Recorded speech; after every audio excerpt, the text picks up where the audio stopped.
اللہ اکبر۔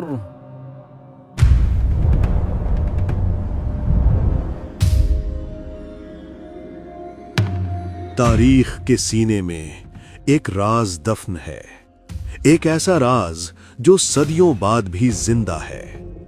وہ وہاں پیدا ہوا جہاں کوئی اور پیدا نہیں ہو سکتا تھا، خدا کے گھر میں۔ وہ وہاں سویا جہاں موت کا پہرا تھا، اور موت نے اسے دیکھ کر اپنا راستہ بدل لیا۔ جب اس نے تلوار اٹھائی تو خیبر کے دروازے اکھڑ گئے۔ جب اس نے نعرہ لگایا تو بدر و حنین کے پہاڑ لرز گئے۔ جبرائیل نے پکارا، لا فتح الا علی۔ مگر وہی ہاتھ جس نے قلعے فتح کیے، رات کے اندھیرے میں یتیموں کے لیے روٹی لے کر پھرتا رہا۔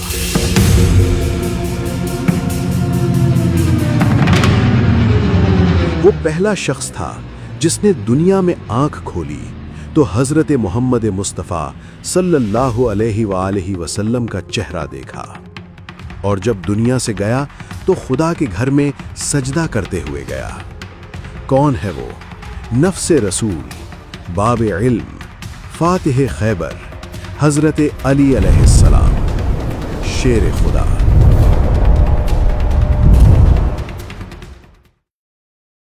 السلام علیکم دوستو، آج کا موضوع ہے حضرت علی علیہ السلام، جن کی ذات صرف تاریخ نہیں بلکہ ایک مکمل درس زندگی ہے۔ آئیے حضرت علی علیہ السلام کی حیات مبارکہ کو جانتے ہیں۔ یہ 6 اور 7ویں صدی عیسوی کا سنگم تھا۔ جزیرہ نمائے عرب، جہاں ریگستان کی تپتی ہوئی ریت پر انسانیت سے سک رہی تھی۔ یہ وہ دور تھا جسے تاریخ ایام جاہلیت کے نام سے یاد کرتی ہے۔ تہذیبیں دم توڑ چکی تھیں، طاقتور کمزور کو کھا رہا تھا، اور قبیلے پانی کے ایک گھونٹ پر سالوں جنگ لڑتے تھے۔ بیٹیوں کو زندہ درگور کرنا غیرت سمجھا جاتا تھا، اور ہر قبیلے کا اپنا ایک خدا تھا جسے انہوں نے پتھر سے تراشا تھا۔ مکہ کی وادی، جو کبھی حضرت ابراہیم علیہ السلام کی دعاؤں کا مرکز تھی، اب بتوں کا مسکن بن چکی تھی۔ خانہ کعبہ خاموش کھڑا تھا، اداس تھا، اور اپنے اس نجات دہندہ کا منتظر تھا جو اسے دوبارہ توحید کے نور سے روشن کر دے۔ کائنات کا خالق ایک ایسا انتظام کرنے والا تھا جو تاریخ کے دھارے کو ہمیشہ کے لیے بدل دینے والا تھا۔ پھر وہ دن آیا جس کا کائنات کو انتظار تھا۔ 30 عام الفیل، رجب کا مہینہ۔ ایک پاکیزہ خاتون جناب فاطمہ بنت اسد طواف کعبہ میں مصروف تھیں۔ وہ درد زاہ سے بے چین تھیں، مگر ان کا توکل خدا پر تھا۔ انہوں نے کعبہ کی دیوار سے ٹیک لگائی اور آسمان کی طرف دیکھ کر فریاد کی، اے میرے رب، میں تجھ پر اور تیرے بھیجے ہوئے تمام نبیوں پر ایمان رکھتی ہوں۔ اس آنے والے بچے کے واسطے میری مشکل آسان فرما۔ اور پھر مکہ کی زمین نے وہ منظر دیکھا، نہ اس سے پہلے کبھی ہوا تھا اور نہ ہی قیامت تک دوبارہ ہوگا۔ اچانک پتھروں میں لرزش ہوئی، کعبہ کی دیوار یعنی رکن یمانی کھٹی، اور پتھروں نے راستہ دے دیا۔ جناب فاطمہ بنت اسد خدا کے گھر میں داخل ہو گئیں اور دیوار دوبارہ مل گئی۔ 3 دن تک مکہ کے سردار حیران تھے۔ تالے کھولنے کی کوشش کی گئی، مگر دروازہ نہ کھلا۔ یہ اللہ کی مرضی تھی کہ اس کا مہمان اس کے گھر میں رہے۔ 3 دن بعد جب وہ اسی شگاف سے باہر آئیں تو ان کی گود میں ایک چاند سا بچہ تھا، جس کا نام خود اللہ کے حکم سے حضرت علی علیہ السلام رکھا گیا۔ حضرت علی علیہ السلام نے اس دنیا میں آنکھ کھولی تو سب سے پہلا چہرہ جو دیکھا وہ حضرت محمد مصطفیٰ صلی اللہ علیہ وآلہ وسلم کا چہرہ تھا۔ یہ محض اتفاق نہیں تھا، یہ قدرت کا لکھا ہوا فیصلہ تھا۔ مکہ میں قحط پڑا تو رسول خدا نے اپنے چچا ابو طالب کا بوجھ ہلکا کرنے کے لیے ننھے علی کو اپنی سرپرستی میں لے لیا۔ اب حضرت علی علیہ السلام کا گھر نبی کا گھر تھا۔ ان کی تربیت کسی معمولی مکتب میں نہیں بلکہ وحی کے سائے میں ہو رہی تھی۔ خود حضرت علی علیہ السلام فرماتے ہیں، میں نبی کے پیچھے یوں چلتا تھا جیسے اونٹنی کا بچہ اپنی ماں کے پیچھے۔ وہ ہر روز اپنے اخلاق کا ایک نیا پرچم میرے لیے بلند کرتے اور مجھے اس کی پیروی کا حکم دیتے۔ اور پھر وہ لمحہ آیا جب غار حرا سے نور اسلام طلوع ہوا، نبوت کا اعلان ہوا۔